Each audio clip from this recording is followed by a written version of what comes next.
আসসালামু আলাইকুম ওয়া রাহমাতুল্লাহ। যে 10 আমলে রিজিক বাড়ে। সবাই চায় রিজিকের প্রশস্ততা। অভাব মানুষকে কখনো কখনো কুফরের কাছাকাছি নিয়ে যায়। অভাব মানুষের ঈমান আকীদাকেও দুর্বল করে দেয়।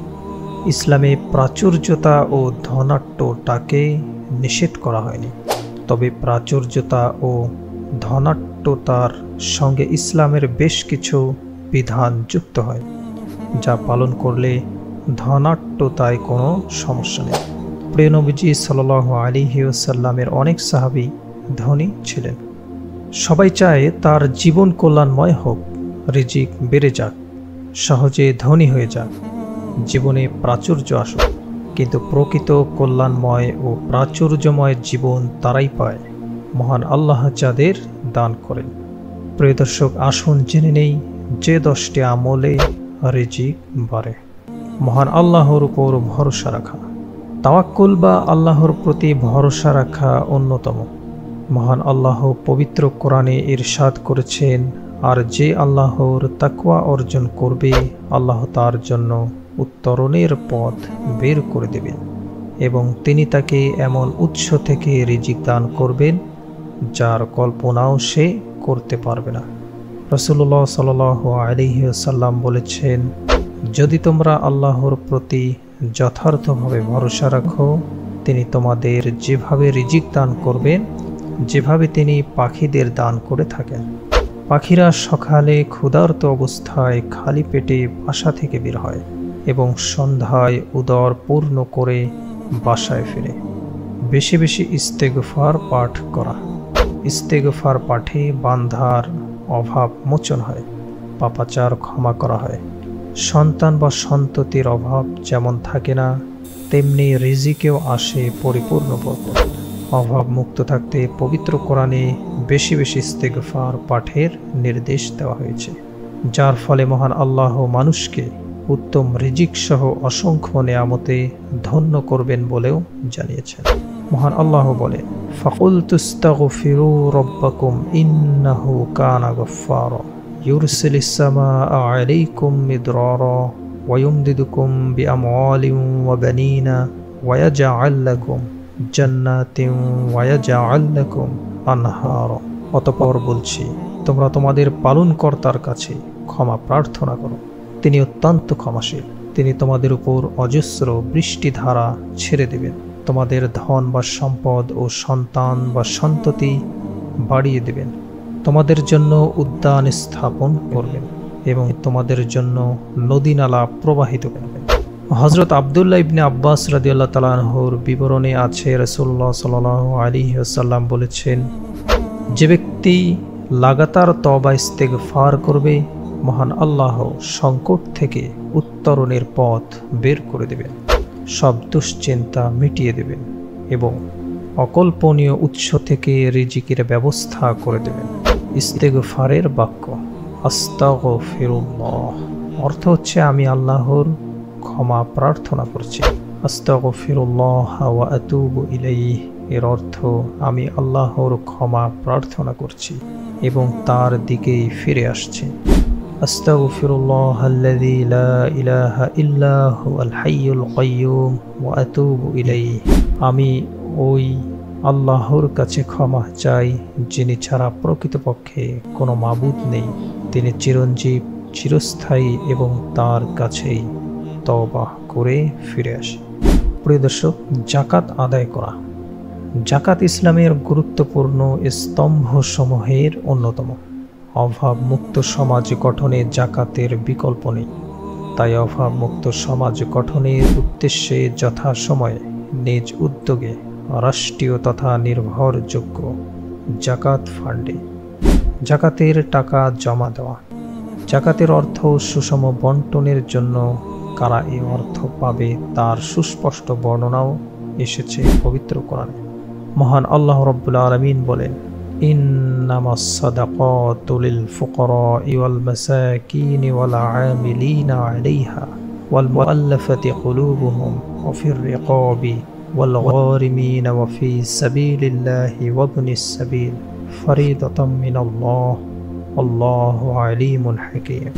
যাকাত হলো কেবল ফকির মিসকিন, যাকাত আদায়কারী ও যাদের চিত্ত আকর্ষণ প্রয়োজন, নবমুসলিম, তাদের হক এবং তা দাস মুক্তির জন্য, ঋণগ্রস্তদের জন্য, আল্লাহর পথে জিহাদকারীদের জন্য এবং মুসাফিরদের জন্য। এই হলো আল্লাহর নির্ধারিত বিধান। আল্লাহ সর্বজ্ঞ, প্রজ্ঞাময়। মহান আল্লাহর বিধান বাস্তবায়নে হযরত আবু বকর রাদিয়াল্লাহু তাআলা আনহু ইসলামিক অর্থনৈতিক ব্যবস্থা প্রতিষ্ঠায় যাকাত আদায়ে অস্বীকারীদের ব্যাপারে যুদ্ধ ঘোষণা করেছিলেন। আর সে কারণে ইসলামী খেলাফতের সফল খলিফা দ্বিতীয় ওমর খ্যাত হযরত ওমর ইবনে আব্দুল আজিজের সময়ে এসে যাকাতের অর্থ গ্রহণের জন্য কোনো লোক খুঁজে পাওয়া যায়নি। দোয়ার আমল।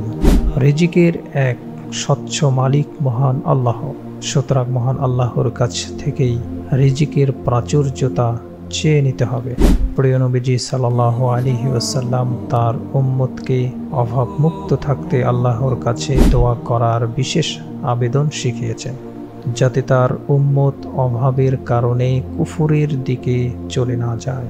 হাদিসে এসেছে, আল্লাহুম্মা ইন্নী আউযু বিকা মিনাল কুফরি ওয়াল ফাকরি, আল্লাহুম্মা ইন্নী আউযু বিকা মিন আযাবিল কবরি, লা ইলাহা ইল্লা আনতা।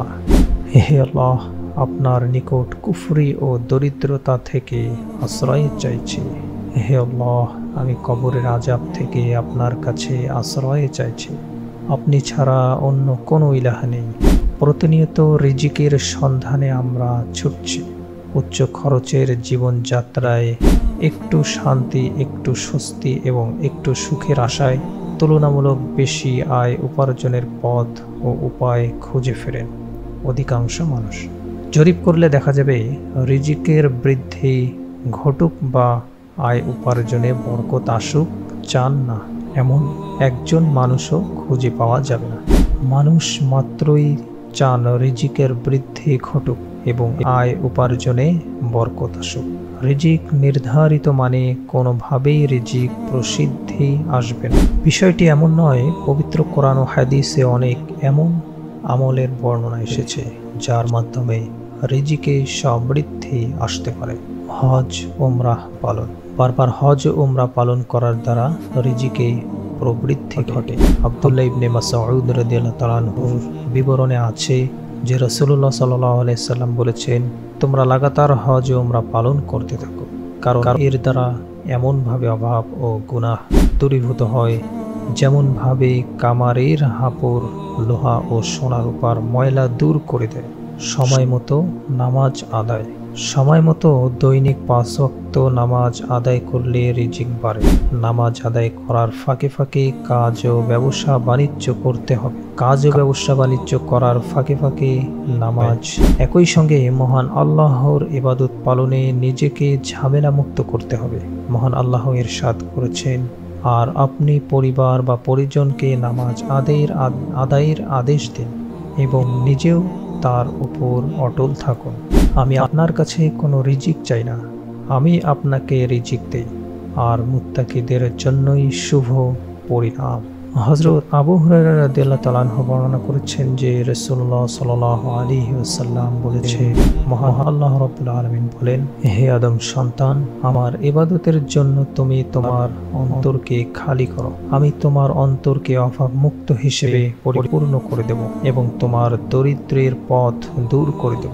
আর যদি তা না করো, আমি তোমার হাত দুনিয়ার ব্যস্ততায় পূর্ণ করে দেব এবং তোমার অভাব মেটাবো না। দান সদকা করা।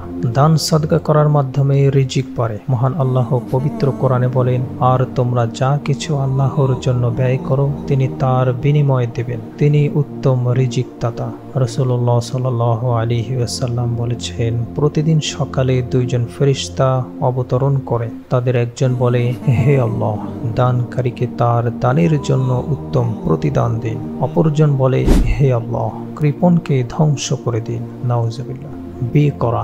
মহান আল্লাহ পবিত্র কোরআনে বলেন, তোমাদের মধ্যে যারা অবিবাহিত এবং তোমাদের দাস দাসীদের মধ্যে যারা সৎকর্ম পরায়ণ তাদের বিয়ে করিয়ে দাও। তারা যদি নিঃস্ব হয় আল্লাহ নিজ অনুগ্রহে তাদের সচ্ছল করে দেবেন, কারণ আল্লাহ প্রাচুর্যময় সর্বজ্ঞ। রাসূলুল্লাহ সাল্লাল্লাহু আলাইহি ওয়াসাল্লাম বলেছেন, 3 শ্রেণীর মানুষকে সাহায্য করাকে আল্লাহ নিজ দায়িত্ব হিসেবে নির্ধারণ করেছেন। 3 শ্রেণীর অন্যতম হলো বিয়ে করতে আগ্রহী সেই ব্যক্তি যিনি বিয়ে করে পবিত্র জীবনযাপন করতে ইচ্ছুক, রিজিক অর্জনের চেষ্টায় থাকা। মহান আল্লাহ পবিত্র কোরআনে ইরশাদ করেছেন, অতঃপর নামাজ সমাপ্ত হলে তোমরা পৃথিবীতে জমিনে ছড়িয়ে পড়ো আর আল্লাহর অনুগ্রহ রিজিক সন্ধান করো এবং আল্লাহকে অধিক পরিমাণে স্মরণ করো যাতে তোমরা সফল কাম হও। রাসূলুল্লাহ সাল্লাল্লাহু আলাইহি ওয়াসাল্লাম বলেছেন, তোমাদের কেউ যদি রশি নিয়ে সকালবেলা পাহাড়ের দিকে বের হয়, এরপর লাকড়ি সংগ্রহ করে তা বিক্রি করে জীবিকা নির্বাহ করে এবং দানও করে, মানুষের কাছে হাত পাতার চেয়ে তার জন্য এটা উত্তম। কাজের শুরুতে বিসমিল্লাহ। রাসূলুল্লাহ সাল্লাল্লাহু আলাইহি ওয়াসাল্লাম বলেছেন, তোমাদের মধ্যে কেউ যখন খাবার খায় আর যদি বিসমিল্লাহ বলে তবে শয়তান ওই খাবারে অংশ নিতে পারে না। যেহেতু খাবার আছে তা পরিমাণে কম হলেও তার জন্য কল্যাণ বয়ে আনে। অনুরূপভাবে কেউ যদি ঘরে প্রবেশ করার সময় বিসমিল্লাহ বলে তখনও শয়তান তার সঙ্গে বাসায় ঢুকতে পারে না। এভাবে বান্দা যখন সব কাজে বিসমিল্লাহ বলে শুরু করে তখন শয়তান সব কাজ থেকে মাহরুম হয় আর মহান আল্লাহ সব কাজেই বরকত দান করেন।